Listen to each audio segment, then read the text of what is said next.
Today we'll be reading 1 Samuel 9 through 12. There was a Benjamite, a man of standing, whose name was Kish, son of Abiel, the son of Zeror, the son of Becherath, the son of Aphiah of Benjamin. Kish had a son named Saul, as handsome a young man as could be found anywhere in Israel, and he was a head taller than anyone else. Now the donkeys belonging to Saul's father Kish were lost, and Kish said to his son Saul, "Take one of the servants with you and go and look for the donkeys." So he passed through the hill country of Ephraim and through the area around Shalisha, but they did not find them. They went on into the district of Shalem, but the donkeys were not there. Then he passed through the territory of Benjamin, but they did not find them. When they reached the district of Zuph, Saul said to the servant who was with him, "Come, let's go back, or my father will stop thinking about the donkeys and start worrying about us." But the servant replied, "Look, in this town there is a man of God. He is highly respected, and everything he says comes true. Let's go there now. Perhaps he will tell us what way to take. Saul said to his servant, "If we go, what can we give the man? The food in our sacks is gone. We have no gift to take to the man of God. What do we have?" The servant answered him again. "Look," he said, "I have a quarter of a shekel of silver. I will give it to the man of God so that he will tell us what way to take." Formerly in Israel, if someone went to inquire of God, they would say, "Come, let us go to the seer," because the prophet of today used to be called a seer. "Good," Saul said to his servant. "Come, let's go." So they set out for the town where the man of God was. As they were going up the hill to the town, they met some young women coming out to draw water, and they asked them, "Is the seer here?" "He is," they answered. "He is ahead of you. Hurry now. He has just come to our town today, for the people have a sacrifice at the high place. As soon as you enter the town, you will find him before he goes up to the high place to eat. The people will not begin eating until he comes, because he must bless the sacrifice. Afterward, those who are invited will eat. Go up now. You should find him about this time." They went up to the town, and as they were entering it, there was Samuel, coming toward them on his way up to the high place. Now the day before Saul came, the Lord had revealed this to Samuel. "About this time tomorrow I will send you a man from the land of Benjamin, anoint him ruler over my people Israel. He will deliver them from the hand of the Philistines. I have looked on my people, for their cry has reached me." When Samuel caught sight of Saul, the Lord said to him, "This is the man I spoke to you about. He will govern my people." Saul approached Samuel in the gateway and asked, "Would you please tell me where the seer's house is?" "I am the seer," Samuel replied. "Go up ahead of me to the high place, for today you are to eat with me, and in the morning I will send you on your way, and will tell you all that is in your heart. As for the donkeys you lost 3 days ago, do not worry about them. They have been found. And to whom is all the desire of Israel turned, if not to you and your whole family line?" Saul answered, "But am I not a Benjamite, from the smallest tribe of Israel? And is not my clan the least of all the clans of the tribe of Benjamin? Why do you say such a thing to me?"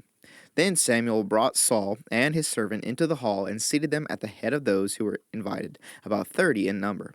Samuel said to the cook, "Bring me the piece of meat I gave you, the one I told you to lay aside." So the cook took up the thigh with what was on it and set it in front of Saul. Samuel said, "Here is what has been kept for you. Eat, because it was set aside for you for this occasion from the time I said I have invited guests. And Saul dined with Samuel that day. After they came down from the high place to the town, Samuel talked with Saul on the roof of his house. They rose about daybreak, and Samuel called to Saul on the roof, "Get ready, and I will send you on your way." When Saul got ready, he and Samuel went outside together. As they were going down to the edge of the town, Samuel said to Saul, "Tell the servant to go on ahead of us." And the servant did so. "But you stay here for a while, so that I may give you a message from God." Then Samuel took a flask of olive oil and poured it on Saul's head and kissed him, saying, "Has not the Lord anointed you ruler over his inheritance? When you leave me today, you will meet 2 men near Rachel's tomb, at Zelzah on the border of Benjamin. They will say to you, 'The donkeys you set out to look for have been found, and now your father has stopped thinking about them and is worried about you. He is asking, "What shall I do about my son?" Then you will go on from there until you reach the great tree of Tabor. 3 men going up to worship God at Bethel will meet you there. One will be carrying 3 young goats, another 3 loaves of bread, and another a skin of wine. They will greet you and offer you 2 loaves of bread, which you will accept from them. After that, you will go to Gibeah of God, where there is a Philistine outpost. As you approach the town, you will meet a procession of prophets coming down from the high place with lyres, timbrels, pipes, and harps being played before them, and they will be prophesying. The Spirit of the Lord will come powerfully upon you, and you will prophesy with them, and you will be changed into a different person. Once these signs are fulfilled, do whatever your hand finds to do, for God is with you. Go down ahead of me to Gilgal. I will surely come down to you to sacrifice burnt offerings and fellowship offerings, but you must wait 7 days until I come to you and tell you what you are to do. As Saul turned to leave Samuel, God changed Saul's heart, and all these signs were fulfilled that day. When he and his servant arrived at Gibeah, a procession of prophets met him. The Spirit of God came powerfully upon him, and he joined in their prophesying. When all those who had formerly known him saw him prophesying with the other prophets, they asked each other, "What is this that has happened to the son of Kish? Is Saul also among the prophets?" A man who lived there answered, "And who is their father?" So it became saying, it became a saying, "Is Saul also among the prophets?" After Saul stopped prophesying, he went to the high place. Now Saul's uncle asked him and his servant, "Where have you been?" "Looking for the donkeys," he said. "But when we saw they were not to be found, we went to Samuel." Saul's uncle said, "Tell me what Samuel said to you." Saul replied, "He assured us that the donkeys had been found, but he did not tell his uncle what Samuel had said about the kingship." Samuel summoned the people of Israel to the Lord at Mizpah and said to them, "This is what the Lord, the God of Israel, says. I brought Israel up out of Egypt, and I delivered you from the power of Egypt and all the kingdoms that oppressed you. But you have now rejected your God, who saves you out of all your disasters and calamities. And you have said, 'No, appoint a king over us.' So now present yourselves before the Lord by your tribes and clans." When Samuel had all Israel come forward by tribes, the tribe of Benjamin was taken by lot. Then he brought forward the tribe of Benjamin, clan by clan, and Matri's clan was taken. Finally, Saul son of Kish was taken. But when they looked for him, he was not to be found. So they inquired further of the Lord, "Has the man come here yet?" And the Lord said, "Yes, he has hidden himself among the supplies." They ran and brought him out. And as he stood among the people, he was a head taller than any of the others. Samuel said to all the people, "Do you see the man the Lord has chosen? There is no one like him among all the people." Then the people shouted, "Long live the king!" Samuel explained to the people the rights and duties of kingship. He wrote them down on a scroll and deposited it before the Lord. Then Samuel dismissed the people to go to their own homes. Saul also went to his home in Gibeah, accompanied by valiant men whose hearts God had touched. But some scoundrels said, "How can this fellow save us?" They despised him and brought him no gifts, but Saul kept silent. Nahash the Ammonite went up and besieged Jabesh Gilead, and all the men of Jabesh said to him, "Make a treaty with us, and we will be subject to you."